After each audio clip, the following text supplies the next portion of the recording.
చెట్టు బచ్చలి మన కుండీల్లో వచ్చినాయి అన్నమాట. 2-3 కుండీల్లో ఉంటే కొంచెం కోసుకొచ్చాను. పప్పు ఆల్రెడీ చేశాను, రైస్ అయిపోయింది. బచ్చల్ని కొంచెం ఇట్లాగా ఇగురులాగా చేసేస్తాను. చాప్ చేసుకొని మీకు చూపిస్తాను. నూనె వేడెక్కిందండి. కొంచెం ఇందులో జీలకర్ర, కొంచెం ఆవాలు వేస్తున్నాను.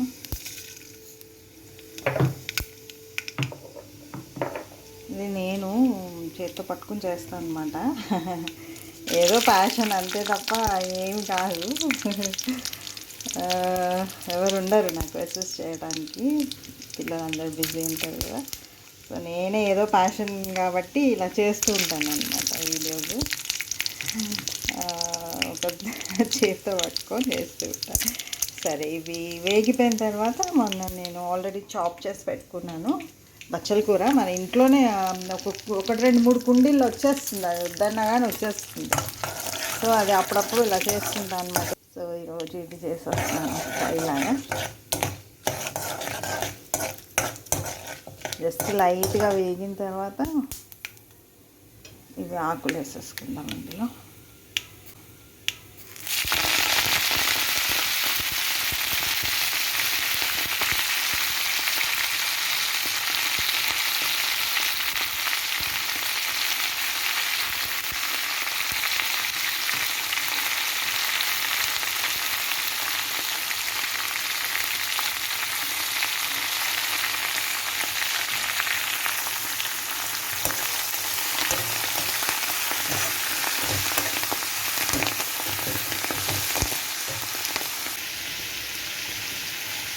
పసుపు ఒక హాఫ్,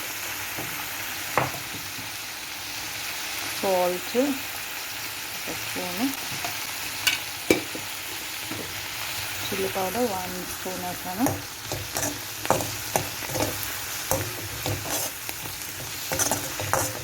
కొంచెం మగ్గడానికి పెట్టేస్తాను. నాకు ఇష్టం కాబట్టి నేను జస్ట్ ఒక 1/4 స్పూన్ జింజర్ గార్లిక్ పేస్ట్ వేసుకుంటాను, బికాజ్ ఐ లైక్ దాట్. అంతే, ఇంకేం లేదు. మగ్గిపోయిన తర్వాత తీసేయడమే. తీసి చూద్దామండి.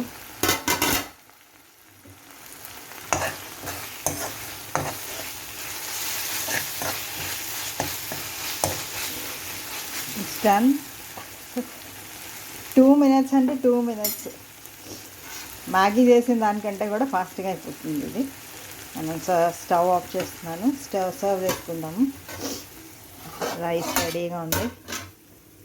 So I love to have with garam rice.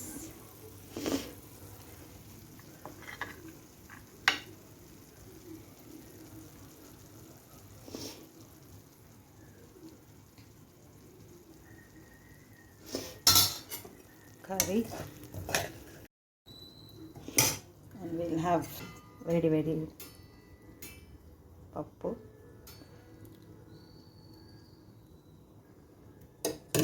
కొంచెం పైన నెయ్యి వేసుకొని సఫా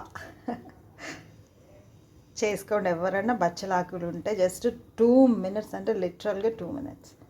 if you want you can add onions and tomato and make it like a curry, but here I just made it like a fry అనమాట. ఇగురులాగా దగ్గరికి చేశాను అనమాట. Okay, try this out.